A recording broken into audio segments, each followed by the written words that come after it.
Episode की शुरुआत में हम देखते हैं कि मिसेस हुंकार जुलेहा और यिल्माज़ को एक दूसरे की बाहों में देखती हैं और जहां वो दोनों कह रहे होते हैं कि तुम्हें बहन भाई कहना कितना ख़राब लगता है। जुलेहा कहती है कि जब गुलिटिन तुम्हें यूँ देखती है तो मेरा दिल जलता है और मन करता है कि उसे बता दूं कि ये मेरा भाई नहीं बल्कि मेरा लवर है। तभी लोगों की शोर की आवाज़ आती है जिससे मिस हुंकार तो वहाँ से चली जाती है और यिल्माज़ और जुलेहा भी अलर्ट हो जाते हैं। जब यिल्माज़ जाने लगता है तो वो रोकती है, लेकिन वो कहता है कि तुम फौरन ही यहाँ से चली जाओ, फिर किसी को कुछ पता नहीं चलेगा।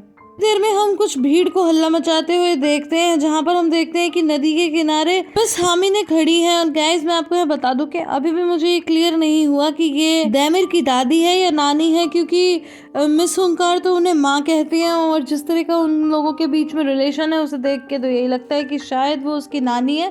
फिर भी हम यहाँ पर दैमिर की दादी ही मानकर चलेंगे, लेकिन अगर आगे जाकर कहीं क्लियर हुआ तो मैं आपको ज़रूर बताऊंगी। सभी उन्हें नदी में जाने से रोकते हैं और इसी बीच गफूर उन्हें बचाने के लिए आगे बढ़ता है तो हड़बड़ाहट में उनका पैर फिसल जाता है और वो नदी में ही गिर जाती हैं। ये देखकर यिल्माज़ तुरंत ही नदी में कूदता है और उनकी जान बचा लेता है, जिसे देखकर गफूर फिर से गुस्सा हो जाता है। इसके बाद मिस हमीने को घर के अंदर ले जाया जाता है, जहाँ पर यिल्माज़ ही उन्हें अपनी गोद में लेकर जाता है। नेक्स्ट सीन में हम दैमिर को देखते हैं जो कहीं पर किसी आदमी के साथ डिनर कर रहा होता है और वो आदमी से पूछता है कि फर्मी क्यों नहीं आया अभी तक। तो कहता है कि कहाँ जाएगा, आ जाएगा, उसकी पत्नी उसे लात मार के भगा देगी तो आ जाएगा। तो दैमिर बोलता है कि तुम 2 मिनट में किसी का भी मजाक उड़ा देते हो। और इस तरह की वो लोग बातें कर रहे होते हैं। तभी वो आदमी कहता है अरे म्यूजिक तो है ही नहीं। फिर वो अपने एक आदमी को आवाज़ देता है और वो लड़का आता है और कहता है हाँ बोलिए मिस्टर जैन गावर। और यहाँ से पता चलता है कि उस दूसरे आदमी का नाम जैन गावर है। तो कहता है म्यूजिक प्ले करो। फिर बातों बातों में जैन गावर कहता है कि फिलिस आ गई है अदाना में। तो कहता है हाँ मोम बता तो रही थी कि उसे इंग्लैंड में ट्रीटमेंट मिल गया और वो अब प्रेग्नेंट है। तो जैन गावर कहता है कि काश उसे वो ट्रीटमेंट का रिस्पॉन्स उस वक्त मिलता जब वो तुम्हारी पत्नी थी।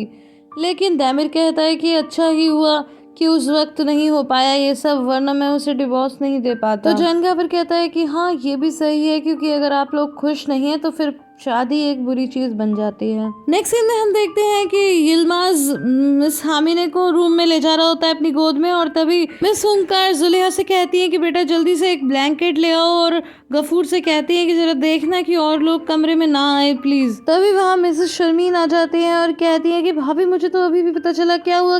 और लेकिन मिसेस हुंकार कुछ नहीं सुनती और सीधा रूम में चली जाती हैं। तो फिर वो गफूर से पूछती हैं तो फिर गफूर की पत्नी बताती है कि वो नहर में गिर गई। तो ये सुन करके वो हंसने लगती है, कहती है क्या वो नहर में गिर गई। फिर वो बोलती है कि अच्छा हो गफूर तुमने उसे बचा लिया, तुम ही ने बचाया ना। लेकिन तभी गुलिटिन कहती है कि नहीं उसे तो यिल्माज़ ने बचाया है। तो शर्मीन पूछती हैं कि ये यिल्माज़ कौन है। तो वो कहती है कि अरे आप नहीं जानती, साहब ने जिसे अपना ड्राइवर रखा है, आपको देखना चाहिए था कैसे उसने डॉल्फिन की तरह से छलांग मारी पानी में और फिर वो एकदम से गोद में उठाकर मिस हामिने को बाहर ले आया। ये सब सुनकर गफूर और सानिए मुंह बनाने लगते हैं। तो मिसेस शर्मीन कहती हैं कि सच में ये तो काफ़ी बहादुर लड़का है। लेकिन तभी गफूर बोलता है गुलिटिन से कि तुम्हें कुछ काम नहीं है, जहाँ खड़े खड़े बातें बना रही हो, इतनी ठंड हो रही, जाओ अंदर जाओ। फिर मिसेस शर्मीन कहती है कि चलो भगवान करे कि वो जल्दी ठीक हो जाए। और इसके बाद गफूर और सानिया वहाँ से चले जाते हैं और इसके बाद मिस्टर सेबेस्टियन वहाँ आते हैं और मिसेस शर्मीन से पूछते हैं कि क्या हुआ, इतना हल्ला क्यों हो रहा था। तो वो बताती है। फिर वो कहते हैं कि फिर तो मुझे देखना चाहिए, एक बार चेकअप करना चाहिए। लेकिन वो रोक देती है और कहती है कि अब वो जिएगी कितना और जाने नहीं देती। यिल्माज़ मिस हुंकार से कहता है कि क्यों ना हम मिस्टर सेबेस्टियन को बुला लें, वो फर्स्ट एड कर देंगे। लेकिन वो कहती है कि नहीं रहने दो, अगर ज़रूरत होगी तो बाद में बुला लेंगे। इसके बाद सानिया वहाँ आती है और कहती है कि मालकिन किसी चीज़ की ज़रूरत है। तो वो कहती है कि नहीं तुम बस भीड़ मत बढ़ाओ, अभी तुम जाओ। इधर हम देखते हैं कि मिस हानिम ठंड से काँप रही होती हैं। तो जुलेहा और मिस हुंकार मिलकर उसके कपड़े बदलने वाले होते हैं कि यिल्माज़ कहता है कि मालकिन अगर मेरी ज़रूरत ना हो तो क्या मैं बाहर जाऊं। तो वो कहते हैं कि हाँ ठीक है। जुलेहा बोलती है कि भैया रुको, आप भी कपड़े बदल लेना। तो मिस हुंकार कहती है कि थैंक यू। तो यिल्माज़ बोलता है कि नहीं इसकी कोई ज़रूरत नहीं है। जब सानिया बाहर पहुंचती है तो गफूर उससे पूछता है कि तुम्हारा चेहरा क्यों लटका हुआ है। तो वो कहती है कि मेरा लटका हुआ चेहरा नहीं होगा तो और क्या होगा, जाकर देखो अंदर। कैसे चारों तरफ से उन दोनों बहन भाइयों ने मिलकर मालकिन को घेर लिया है और तुम यहाँ बाहर खड़े खड़े कैसे बाहर वाले आदमी की तरह से इंतजार कर रहे हो। तो वो कहता है कि बस अब तुम चुप हो जाओ। तो कहती है कि मैं तो नहीं होंगी चुप, क्यों हो जाऊँ चुप, आज देख लो तुम्हारी क्या हैसियत रह गई। तो वो कहता है कि मैं तुम्हें छोड़ूंगा नहीं, बता रहा हूँ। तो कहती है कि तुम मुझे हाथ लगा के बताओ, फिर मालकिन तुम्हें बताएंगी, और फिर वहाँ से चली जाती है।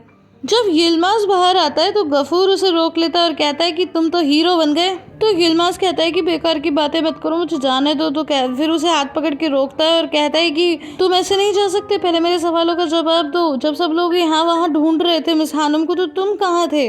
तुम तो आराम से सो रहे थे और आवाजें सुनकर एकदम से आ गए। तुम एकदम एक चीप हीरो हो। तो यिल्माज कहता है कि ठीक है, तुम ही एक अच्छे हीरो हो। तो उसे वो फिर रोकता है। और गाइस, यहाँ पर बीच बीच में वो बहुत ही अब्यूजिव वर्ड यूज कर रहा था, लेकिन यिल्माज फिर भी अपना काम बनाए रहता है। और गफूर कहता है कि मैं तुम्हें बताऊंगा, एक ना एक दिन तो तुम मेरे हाथ जरूर लगोगे। तो कहता है कि तुम कितनी भी कोशिश कर लो, तुम्हारे हाथ कुछ नहीं लगना। नेक्स्ट सीन में जैनगेवर एक रैकेट प्ले करता है और कहता है कि ये गाना तो मुझे बहुत पसंद है, मैं इसे 1000 टाइम्स सुन चुका हूँ। तो दैमर हंसने लगता है। फिर वो कहता है कि मैंने ना कभी प्यार को एक्सपीरियंस नहीं किया, लेकिन तुमने तो बर्लिन में बहुत इन्जॉय किया होगा। तो दैमर जिस पर थोड़ा सीरियस हो जाता है। इसके बाद जैनगेवर कहता है कि जब मैं 20 साल का था तो मेरे पिताजी ने बस लाकर लड़की खड़ी कर दी और कहा कि इससे शादी कर लो। तो बस फिर मेरी शादी हो गई। लेकिन तुमने तो बहुत कुछ देखा अपनी लाइफ में, बताओ ना। और तुम्हारा चेहरा देख के तो लग रहा है कि तुम अभी भी किसी लड़की को चाहते हो। कौन है वो लड़की? तो वो कहता है कि क्या ये बेकार की बातें कर रहे हो? तो कहता है कि ज़रूर कोई ना कोई लड़की तो है, तुम छुपा रहे हो। नेक्स्ट सीन में हम देखते हैं कि मिस हुंकार और जुलेहा मिलकर मिस हानिम के कपड़े तो चेंज कर देते हैं। और वो कहती है कि अरे वाह, ये तो मेरी फेवरेट नाइटी है। तो गाइस, मैं आपको पहले भी बता चुकी हूँ कि मिस हानिम की मेंटल कंडीशन थोड़ी सी ठीक नहीं है। जिसके बाद मिस हुंकार कहती है कि जाओ जाकर तुम सूप बना लो। तो फिर जुलेहा सूप बनाने चली जाती है। फिर किचन में सानिया फादिक से कहती है कि कल के 2 जानवर आकर भीड़ नहीं बढ़ा रहे, लेकिन सानिया जो 15 साल से यहाँ पर है वो भीड़ बढ़ा रही है। तो फादिक बोलती है कि पता नहीं उन्होंने मालकिन पर जैसे कोई जादू कर दिया हो। तो सानिया कहती है कर भी सकते हैं, वो 2 तो इस्तांबुल से हैं, दोनों बहन भाई इस्तांबुल के जो हैं। इतने में जुलेहा वहाँ आ जाती है और फादिक सानिया को चुप रहने का इशारा करती है। तो उसके बाद जब वो किचन में काम करने लगती है तो सानिया कहती है कि मैंने तुम्हें यहाँ आने से मना किया था, तो तुम यहाँ क्या करने आई हो? तो वो कहती है कि मालकिन ने कहा है कि मैं सूप बनाऊँ। कहती है कि मेरी किचन में मैं तुम्हें कोई काम नहीं करने दूंगी, तुम जाओ यहाँ से। तो वो कहती है कि आखिर हमने तुम्हारा क्या बिगाड़ा, हम तुमसे ऐसा क्या छीन लेंगे जो तुम हमें बार बार परेशान करती रहती हो। तो सानिया कहती है कि अरे छोड़ो छोड़ो, ये सूप मैं बना लूँगी और निकलो यहाँ से। लेकिन वो कहती है कि मैं नहीं जाऊँगी। तो कहती क्या कहा? तो जुलेहा कहती है कि मैं नहीं जाऊंगी। तो जुलेहा पॉट उतारने लगती है, तो वो उसके हाथ से पॉट छीन कर फेंक देती है और कहती है तुम्हें बनाना है ना तो वहाँ से उठा के बनाओ।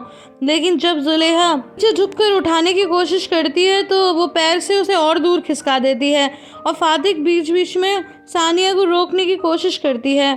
तो जुलेहा फिर उसे उठाने जाती है और उठाकर जैसे ही वापस मुड़ती है तो सानिया कहती है कि मैं तुम्हारे बाल नोच लूँगी, तुम्हें छोड़ूंगी नहीं। लेकिन फादिक उसे कस के पकड़ लेती है और उसे रोकते हुए बाहर किचन के ले जाती है।